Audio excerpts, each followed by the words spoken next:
இன்னைக்கான காணொலியில் நம்ம என்ன பார்க்க போகிறோம் அப்படின்னா, அமெரிக்காவோட ஒரு மிகப்பெரிய சூழ்ச்சியில் இந்தியா எப்படி விழுந்திருக்கு அண்ட் இந்த சூழ்ச்சியை விட்டு நம்ம எப்படி வெளியே வர போகிறோம் அப்படின்றத தான் பார்க்க போகிறோம். நான் உங்கள் ஆகாஷ், தமிழ் பொக்கிஷம் வழங்கும் டிபி டிஃபென்ஸ்.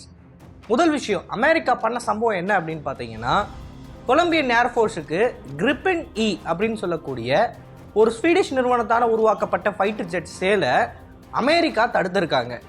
அது எப்படி ஸ்வீடனுக்கும் கொலம்பியாவுக்கும் நடுவில் நடக்கக்கூடிய டீலை அமெரிக்காவால் தடுக்க முடியும் அப்படின்னு கேட்டிங்கன்னா, இந்த சாப் கிரிப்பன் அப்படின்னு சொல்லக்கூடிய ஃபைட்டர் ஜெட் பயன்படுத்தக்கூடிய என்ஜின் அமெரிக்காவில் தயாரிக்கப்பட்ட ஜெனரல் எலக்ட்ரிக் F414 என்ஜின். இந்த என்ஜினை பயன்படுத்தி தான் ஸ்வீடனோட அந்த ஃபைட்டர் ஜெட் பறக்குது அப்படின்ற காரணத்தினால அமெரிக்காவோட வீட்டோ பவரை பயன்படுத்தி இந்த ஜெட் என்ஜின் சேலை கொலம்பியாவுக்கு தடுத்து நிறுத்தியிருக்காங்க.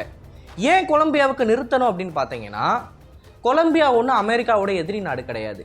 கொலம்பியாவுக்கு அமெரிக்க கம்பெனிஸான லாக்ஹீட் மார்டின், நார்த்ரோப் கிரம்மன் மாதிரியான இண்டஸ்ட்ரீஸ்லேருந்து ஃபைட்டர் ஜெட் போகணும் அப்படின்ற ஒரே காரணத்துக்காண்டி இந்த வேலையை அவங்க பார்த்துருக்காங்க.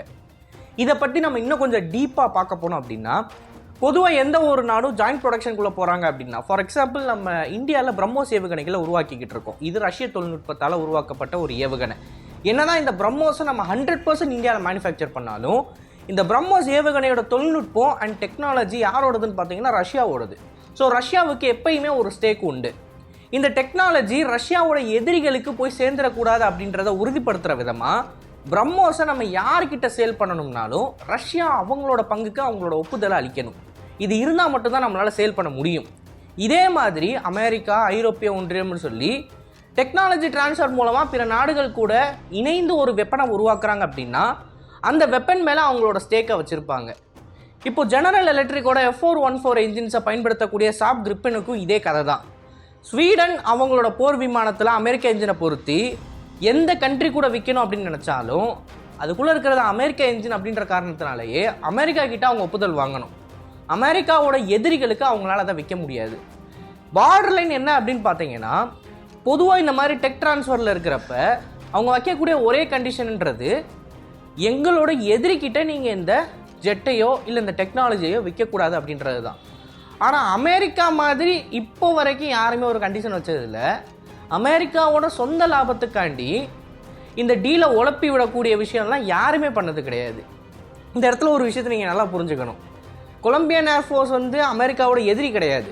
கொலம்பியன் ஏர்ஃபோர்ஸ் கிரிப்பனியை வாங்குறதுக்கு பதிலாக F-16 வாங்கணும், அவங்க F-16 தான் வாங்க வைக்கணும் அப்படின்ற காரணத்துக்காண்டி இந்த வீட்டோ வேலையை அவங்க பார்த்துருக்காங்க.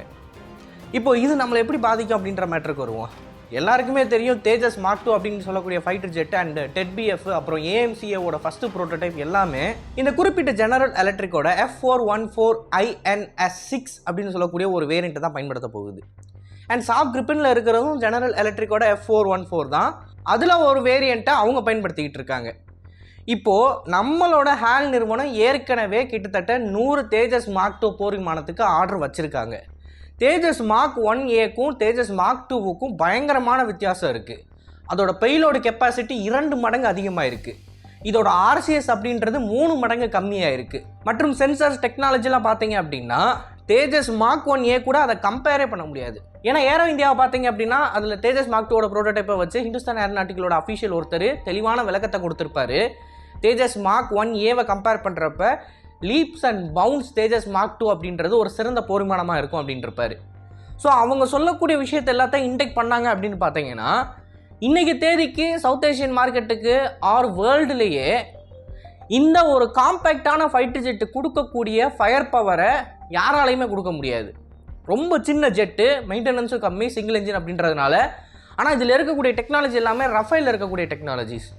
ஸோ இதை உணர்ந்து இதுக்கு ஒரு மிகப்பெரிய சேல் இருக்கும். அதாவது இந்தியா மட்டும் வாங்க மாட்டாங்க, உடனடியாக சவுத் ஈஸ்ட் ஏஷியாவில் இருக்கக்கூடிய கண்ட்ரிஸோ இல்லை ஆஃப்ரிக்கன் மார்க்கெட்டோ இந்த விமானத்தை வாங்குறதுக்கு அதிக முனைப்பு காட்டுவாங்க அப்படின்றத இந்துஸ்தான் ஏரோநாட்டிக்கலில் இருக்க அதிகாரிகள் நம்புகிறாங்க. ஸோ அவங்களோட மைண்ட் செட்டே எப்படி இருக்குன்னு பார்த்தீங்கன்னா, இந்த 100 ஏர்க்ராஃப்டை தாண்டி இன்னொரு 200 ஏர்க்ராஃப்டை நம்ம எக்ஸ்போர்ட் பண்ணோம் அப்படின்றது தான். ஆனால் இப்போ அமெரிக்காவோட இந்த குறிப்பிட்ட INS6 அப்படின்னு சொல்லக்கூடிய F414 என்ஜினை பயன்படுத்தி நம்ம உருவாக்குற ஜெட்ஸை அவங்களோட வீட்டோ பவரின் மூலமாக சவுத் ஈஸ்ட் மார்க்கெட்ஸுக்கோ இல்லை அமெரிக்காவோட ஃப்ரெண்ட்லி கண்ட்ரிஸுக்கோ நம்மளை விற்க விடாமல் பண்ணிட்டாங்கன்னா இந்த டீல் அப்படின்றது ரொம்ப ரொம்ப மோசமான டீலாக மாறும். இப்போ அமெரிக்கா அதை பண்ணுவாங்களா அப்படின்னு கேட்டிங்கன்னா கண்டிப்பாக பண்ணுவாங்க. அமெரிக்காவை பொறுத்த வரைக்கும் ஏற்கனவே இதில் இருக்கக்கூடியது ஒரு யூஎஸ் என்ஜின்றதுனால நம்ம அமெரிக்கன் ஆலைஸுக்கு மட்டும்தான் இதை விற்க முடியும். அமெரிக்காவோட எதிரிகளுக்கு நம்ம இந்த ஜெட்ஸை விற்க முடியாது. ப்ரமோஸை விற்கிற மாதிரி நம்ம விற்க முடியாது. அப்படி நம்ம அமெரிக்கன் ஆலைக்கு விற்கிறப்ப அமெரிக்கா என்ன பண்ணுவாங்கன்னா, நீங்கள் எங்களோட ஆலை தானே, எங்ககிட்ட இருந்து ஜெட்டை வாங்குங்க, எதுக்கு இந்தியா கிட்ட இருந்து நீங்கள் ஜெட்டை வாங்கணும் அப்படின்னு சொல்லி அவங்களோட உள்நாட்டு நிறுவனங்களை ப்ரொமோட் பண்ணுவாங்க. அப்படி ப்ரொமோட் பண்ணுறதுக்கு சிம்பிளாக இந்த மாதிரி வீட்டோ பவரை பயன்படுத்தி நம்மளோட ஜெட்ஸை விற்க முடியாத மாதிரி பண்ணுவாங்க. இப்போ இது ஒரு ஃபேரான கேமா அப்படின்னு கேட்டிங்கன்னா கண்டிப்பாக ஃபேர் கிடையாது. இப்போ டெக்னாலஜி ட்ரான்ஸ்ஃபரை பொறுத்த வரைக்கும் நான் ஏற்கனவே சொன்ன விஷயம்தான். அந்த எதிரி நாடுகளுக்கு இந்த டெக்னாலஜி போய் சேரக்கூடாதுன்றதில் அவங்க உறுதி செய்கிறதுன்றது நியாயமான விஷயம். ஆனால் அதுக்குன்னு எக்ஸ்போர்ட்டுக்குள்ளே வந்து அதெல்லாம் நீங்கள் பண்ண முடியாது, அதில் இருக்கிறது என் டெக்னாலஜி, என்னோடய கம்பெனிஸுக்கு மட்டும்தான் நான் முன்னுரிமை கொடுப்பேன், ஸோ என் டெக்னாலஜியை வச்சு நீங்கள் என்னோடய கம்பெனிஸ்கிட்ட கம்பீட்டே பண்ணக்கூடாது, அதாவது போட்டியே போடக்கூடாது நீங்கள் அப்படின்ற மாதிரியான செயல்களில் ஈடுபடுறது வந்து ஒரு அன்ஃபேர் ட்ரேட் பாலிசி. இப்படிப்பட்ட வேலைகளை பண்ணக்கூடிய அமெரிக்காவோட டெக்னாலஜியை வச்சிருக்கிற காரணத்தினால் இன்னைக்கு தேதிக்கு தேஜஸ் மார்க் 2 எக்ஸ்போர்ட்டுன்றது ஒரு பெரிய கொஸ்டின் மார்க்காக இருக்குது. ஒரு நல்ல ஜெட் F-16 அடுத்து இவ்வளோ சின்ன ஜெட்டு இவ்வளோ தூரம் ஒரு மல்டி ரோலுக்காண்டி நிறைய வெப்பன்ஸ் பேக்கேஜ் சென்சர்ஸோட இன்ஃபியூஸ் ஆகி வரக்கூடிய ஒரு ஜெட்டை நம்ம எக்ஸ்போர்ட்டே பண்ண முடியாது அப்படின்ற நிலைமைக்கு வந்து நிற்கிது. சரி, இப்போ இதுக்கு என்னடா சொல்யூஷன் அப்படின்னு பார்த்தீங்கன்னா சிம்பிள். ஒன்று, இந்தியாவில் இருக்கக்கூடிய காவேரி என்ஜினை சீக்கிரம் நம்ம முடிச்சாகணும். அதில் ட்ரை த்ரஸ்ட் மாடியூல் இருக்குது, வெட் த்ரஸ்ட் மாடியூல் இருக்குது, ஆஃப்டர் பர்னர் மாடியூல் இருக்குது. ஆஃப்டர் பர்னர் மாடியூல் நம்ம முடிக்கலை, ட்ரை த்ரஸ்ட் மாடியூல் நம்ம முடிச்சிட்டோம். அதில் கூடிய சீக்கிரம் ஆஃப்டர் பர்னர் மாடியூலை சேர்த்து என்ன தான் அது F414 என்ஜினை கம்பேர் பண்ணுறப்ப கொஞ்சம் இன்ஃபீரியராக இருந்தாலும் டெக்கில் வேறு வழி கிடையாது.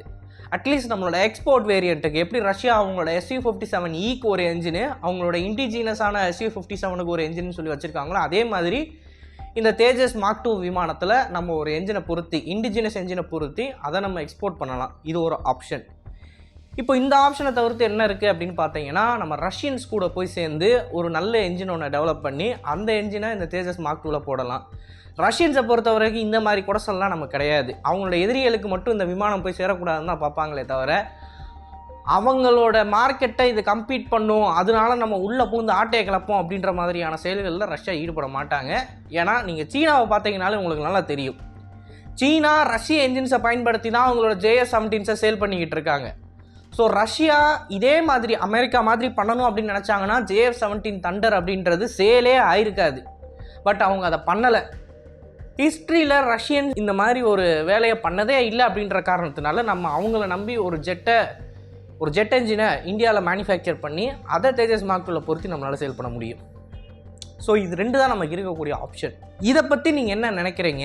அண்ட் இந்த ஜெனரல் எலக்ட்ரிக் F414 என்ஜினை கேன்சல் பண்ணிடலாமா அப்படின்னு கேட்டிங்கன்னா அதையும் நம்மளால் பண்ண முடியாது. ஏன்னா ஒரு ப்ராப்பரான டீல் நம்ம போட்டிருக்கோம், நிறைய செலவு பண்ணியிருக்கோம் சில டெக்னாலஜிஸ் வர்றதுக்காண்டி. F414 என்ஜினை முழுக்க மேனுஃபேக்சர் ஆகி நம்ம வாங்க போகிறது கிடையாது. அதில் நிறையவே காம்பனன்ட்ஸாக நம்ம இந்தியாவில் வச்சு தான் மேனுஃபேக்சர் பண்ண போகிறோம். கிட்டத்தட்ட 80% கிட்ட நமக்கு டெக்னாலஜி ட்ரான்ஸ்ஃபர்லாம் கிடச்சிருக்கு. ஸோ இந்த டீலை விட்டு நம்ம வெளியே வர முடியாது. பட் இந்த டீலை நம்ம அப்படியே வச்சுருந்தோம் அப்படின்னா நம்மளோட ஜெட்ஸுக்கு எக்ஸ்போர்ட் அப்படின்றது ஒரு கேள்விக்குறியாக வர்றப்ப நம்ம இந்த மாதிரியான ஆப்ஷன்ஸை பயன்படுத்துறதுக்கு அதிக வாய்ப்புகள் இருக்குது. அண்ட் இதை பற்றி நீங்கள் என்ன நினைக்கிறீங்க அப்படின்றத மறக்காமல் கமெண்ட்ஸில் பதிவிடுங்க. வழக்கம் போல் நல்லதை பகிர்ந்து நல்ல சமுதாயத்தை உருவாக்கும். நன்றி, வணக்கம்.